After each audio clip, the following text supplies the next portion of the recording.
Hey guys, good evening and welcome to your career point. तो देखिए दोस्तों, जो हमारी उत्तराखंड टेस्ट सीरीज चल रही थी, तो इसके अब तक हमने 6 पार्ट कंप्लीट कर लिए हैं और आज हम इसका 7वां भाग लेकर आए हैं। और इसमें भी काफ़ी महत्वपूर्ण क्वेश्चन देखने को मिलेंगे आपको, जो कि आपकी अपकमिंग एग्ज़ाम्स के लिए हेल्पफुल रहने वाले हैं। तो आज के टेस्ट में भी 20 क्वेश्चन रखे हैं हमने, जो कि मॉडरेट लेवल के हैं। और मैं पहले भी बता चुका हूँ कि अगर इन 20 क्वेश्चन में से आप 15 प्लस स्कोर करते हैं तो इट मीन्स कि आपकी तैयारी उत्तराखंड में काफ़ी अच्छी हो चुकी है। अब आपको अदर सेक्शन पे फोकस करने की ज़रूरत है। और अदर सेक्शन में जीएस हो गया, रीजनिंग हो गया और करंट अफेयर्स हो गया। तो इन सब पे भी फोकस करते रहिए और इनको भी पढ़ते रहिए, ठीक है। तो उत्तराखंड तो अहम रोल निभाता है वो ग्रुप सी एग्ज़ाम में, क्योंकि 40 नंबर की पूछी जाती है, ठीक है। तो 40 में से आपको 30 या 35 स्कोर तो करना ही चाहिए, ठीक है। तो काफ़ी स्कोरिंग सब्जेक्ट है उत्तराखंड, ठीक है। तो चलिए शुरू करते हैं आज का टेस्ट। भी 20 क्वेश्चन हैं, मॉडरेट लेवल के हैं। तो चलिए शुरू करते हैं आज का टेस्ट। तो पहला क्वेश्चन है, हरियाली देवी मंदिर किस जनपद में है, ठीक है। तो जो हरियाली देवी मंदिर है, देखिए दोस्तों, उत्तराखंड में बहुत सारे मंदिर हैं, लेकिन इतने सारे याद होना थोड़ा डिफ़िकल्ट है। नहीं हो पाते इतने सारे मंदिर याद। लेकिन हम मीन मीन मंदिर को याद कर सकते हैं। तो यहाँ पर पूछा जा रहा है कि हरियाली देवी मंदिर, तो ये किस जनपद में है, ये पूछा जा रहा है। तो इसका राइट आंसर हो जाएगा ऑप्शन नंबर ए, रुद्रप्रयाग। तो रुद्रप्रयाग में हरियाली देवी मंदिर स्थित है। और रुद्रप्रयाग जो कि जनसंख्या दृष्टि से उत्तराखंड का सबसे छोटा जनपद है, ठीक है। सबसे कम जनसंख्या है रुद्रप्रयाग की। नेक्स्ट क्वेश्चन है, रवाई किसान मेला किस ज़िले में लगता है। तो जो रवाई किसान मेला है, तो ये लगता है आपके उत्तराखंड के टिहरी जनपद में। ऑप्शन नंबर ए सही हो जाएगा, टिहरी। तो टिहरी के रवाई क्षेत्र में रवाई किसान मेला लगता है। चलिए बढ़ते हैं आगे। क्वेश्चन नंबर थर्ड है, कंडक मेला लगता है। तो जो कंडक मेला है, ठीक है, इससे पिछली वाली वीडियो में मैंने बताया था कि जो कंडाक मंदिर है, तो वो किस जनपद में है। तो वो तो उत्तरकाशी में था। तो उसी मंदिर में लगता है कंडक मेला। तो राइट आंसर हो जाएगा ऑप्शन नंबर ए, उत्तरकाशी। तो उत्तरकाशी में कंडक मेला आयोजित किया जाता है। क्वेश्चन नंबर 4 है, चंद्रौली आभूषण पहना जाता है। तो देखिए दोस्तों, उत्तराखंड से मतलब जो आर्ट एंड कल्चर वाला टॉपिक है, तो उससे एक ना एक क्वेश्चन जरूर पूछा जाता है, आभूषण से, नृत्य से और खान पान, रहन सहन, जितनी भी उत्तराखंड की प्रचलित अवस्थाएं हैं और जो पहनावे हैं, तो उनसे क्वेश्चन पूछे जाते हैं। क्योंकि उत्तराखंड एक संस्कृति प्रधान प्रदेश है, ठीक है। तो यहाँ पर पूछा जा रहा है कि चंद्रौली आभूषण, तो चंद्रौली आभूषण शरीर के किस अंग में पहना जाता है। तो इसका राइट आंसर हो जाएगा ऑप्शन नंबर डी, गले में पहना जाता है चंद्रौली, ठीक है। चंद्रौली आभूषण नोट कीजिए, बहुत ही ज़्यादा इम्पोर्टेंट है। फिर से देखिए, क्वेश्चन नंबर 5 है कि फिर से आभूषण से ही क्वेश्चन बन गया कि पुलिया आभूषण। देखिए दोस्तों, उत्तराखंड का जो अधीनस्थ सेवा चयन आया हुआ है, तो वो काफ़ी सारे यूनिक टाइप के क्वेश्चन पूछ लेता है और फैक्ट बेस्ड क्वेश्चन पूछ लेता है ज़्यादा, ठीक है। आपको जितने ज़्यादा फैक्ट्स याद होंगे, उतनी ही आपकी अच्छी तैयारी हो पाएगी, ठीक है। और आप उतना ही आउटपुट दे सकेंगे एग्ज़ाम में। तो यहाँ पर पूछा जा रहा है कि पुलिया आभूषण, तो पुलिया नामक आभूषण है, वो पैर में पहना जाता है। ऑप्शन नंबर ए सही हो जाएगा, पैर में। तो पैर में पहना जाता है पुलिया नामक आभूषण। चलिए नेक्स्ट क्वेश्चन है, अल्मोड़ा नगर की नींव किसने रखी थी। तो देखिए दोस्तों, जो अल्मोड़ा नगर है, तो सबसे पहले तो अल्मोड़ा नगर का जो प्राचीन नाम है, पुराना नाम है आलम नगर, ठीक है। आलम नगर। तो अल्मोड़ा का पुराना नाम आलम नगर है, नोट कीजिए। और जो अल्मोड़ा नगर की नींव रखी थी तो वो रखी थी कुमाऊँ के भीष्मचंद शासक ने। जो कुमाऊँ में चंद शासक हुआ था भीष्मचंद, तो इन्होंने ही अल्मोड़ा नगर की नींव रखी थी। ठीक है। और अगर क्वेश्चन ये पूछा जाता है कि जो चंदों की प्रथम राजधानी थी चंपावत, तो ये चंपावत, ठीक है। तो पहले तो चंपावत में राजधानी थी सोमचंद के टाइम से, ठीक है, शुरुआत से। तो चंपावत से अगर क्वेश्चन ये बनता है कि चंपावत से अल्मोड़ा राजधानी स्थानांतरित किसने की, कौन सा ऐसा चंद शासक था जिसने चंपावत से अल्मोड़ा राजधानी स्थानांतरित की, तो तब आंसर हो जाता है बालो कल्याण चंद। ठीक है, बालो कल्याण चंद। एक ही क्वेश्चन में काफ़ी सारे क्वेश्चन मिल जाते हैं। तो बालो कल्याण चंद ने राजधानी अल्मोड़ा स्थानांतरित की थी चंपावत से। ठीक है। और पूछा जाएगा कि कब की थी, तो 1563 में। ठीक है, 1563 में राजधानी स्थानांतरित हुई थी चंपावत से अल्मोड़ा नगर में। ठीक है, चलिए बढ़ते हैं आगे। क्वेश्चन नंबर 7 है, पेशावर कांड में गढ़वाली सैनिकों के अंग्रेज कमांडर कौन थे। तो देखिए दोस्तों, जो पेशावर कांड हुआ था तो इसके महानायक कहलाते हैं वीर चंद्र सिंह गढ़वाली। ठीक है, वीर चंद्र सिंह गढ़वाली। वीर चंद्र सिंह गढ़वाली पेशावर कांड के महानायक कहलाते हैं। और देखिए दोस्तों, जो पेशावर है तो ये वर्तमान में पाकिस्तान में स्थित है। ठीक है, पाकिस्तान में हुआ था पेशावर कांड। और पेशावर, ये भी जान लीजिए, जो पेशावर कांड हुआ था तो ये 23 अप्रैल 1930। ठीक है, तो 23 अप्रैल 1930 को पेशावर कांड हुआ था। और इसके महानायक थे, मैं बता चुका हूँ, वीर चंद्र सिंह गढ़वाली। अब आते हैं क्वेश्चन पे। ठीक है, तो जो पेशावर कांड में गढ़वाली सैनिकों के अंग्रेज कमांडर थे तो वो थे, ऑप्शन नंबर सी सही हो जाएगा, रिकेट। तो रिकेट नामक अंग्रेज कमांडर था। ठीक है, पेशावर कांड में। चलिए नेक्स्ट क्वेश्चन है, असहयोग आंदोलन के समय, ठीक है, कुमाऊं परिषद के अध्यक्ष कौन थे। तो देखिए दोस्तों, कुमाऊं परिषद से एक न एक क्वेश्चन जरूर पूछा जाता है।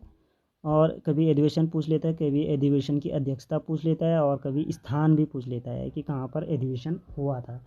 तो यहाँ पर थोड़ा सा समझिए क्वेश्चन को। क्वेश्चन थोड़ा सा डिफ़िकल्ट बना दिया गया है। सबसे पहले तो आपको पता होना चाहिए कि जो असहयोग आंदोलन हुआ था तो वो 1920 में हुआ था। ठीक है, 1920 में हुआ था। अब ये पूछा जा रहा है कि अब असहयोग आंदोलन आपको पता है 1920 में। अब क्वेश्चन पढ़ते हैं कि असहयोग आंदोलन की 1920 के समय, ठीक है, 1920 के समय कुमाऊं परिषद के अध्यक्ष कौन थे। तो जो कुमाऊं परिषद का अधिवेशन हुआ था, ठीक है, 1920 में, ठीक है, यहाँ 1920 की बात हो रही है, तो ये अधिवेशन हुआ था काशीपुर में। ठीक है, काशीपुर में ये अधिवेशन हुआ था। अब क्वेश्चन में पूछा जा रहा है कि इस अधिवेशन की अध्यक्षता किसने की थी। ठीक है, तो इसका राइट आंसर हो जाएगा option number A, Hargovind Pant.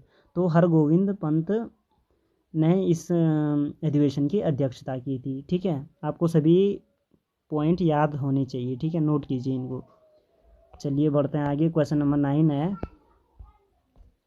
मान शाह ने किस शासक को स्वर्णिम विजेता की उपाधि दी थी।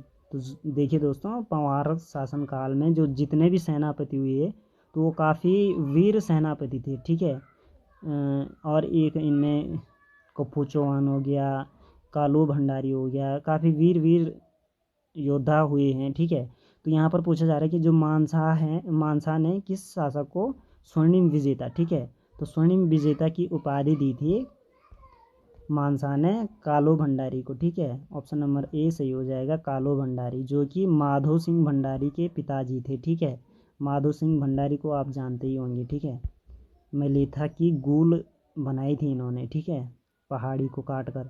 तो माधो सिंह भंडारी के पिता हैं कालू भंडारी, तो इन्हीं को मानसा ने स्वर्णिम विजेता की उपाधि दी थी। चलिए बढ़ते हैं आगे। क्वेश्चन नंबर 10 है, हिमालय का महाकुंभ किसे कहा जाता है, या हिमालय का कुंभ किसे कहा जाता है। ठीक है, काफ़ी अच्छा क्वेश्चन है। तो यहाँ पर पूछा जा रहा है कि हिमालय का कुंभ, तो ये कहा जाता है, ऑप्शन नंबर ए सही हो जाएगा, नंदा राजजात को। तो नंदा राजजात को हिमालय का कुंभ कहा जाता है। चलिए क्वेश्चन नंबर 11 है, खटीमा का प्राचीन नाम क्या था।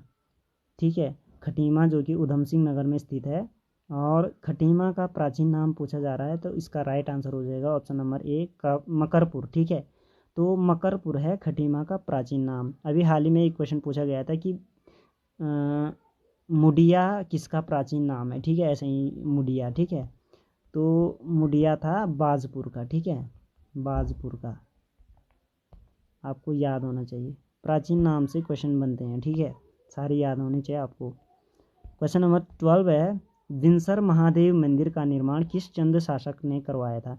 देखिए दोस्तों, उत्तराखंड हिस्ट्री से काफ़ी सारे क्वेश्चन पूछे जाते हैं, और भले ही डिफ़िकल्ट लेवल के नहीं पूछे जाते हैं, लेकिन आपको सारे फैक्ट याद होने चाहिए कि कुमाऊँ के जितने भी चंद शासक हुए थे, तो उनसे संबंधित, या पंवार वंश के जितने भी शासक हुए उनसे संबंधित सारे क्वेश्चन आपको याद होने चाहिए, कहीं से भी क्वेश्चन बन सकता है। ठीक है, यहाँ पर पूछा जा रहा है कि विंसर महादेव मंदिर का निर्माण किस चंद शासक ने करवाया। ठीक है, तो राइट आंसर हो जाएगा ऑप्शन नंबर बी, कल्याण चंद। तो कल्याण चंद ने विंसर महादेव मंदिर का निर्माण किया था, और जो विंसर महादेव मंदिर है ये अल्मोड़ा जनपद में स्थित है। ठीक है,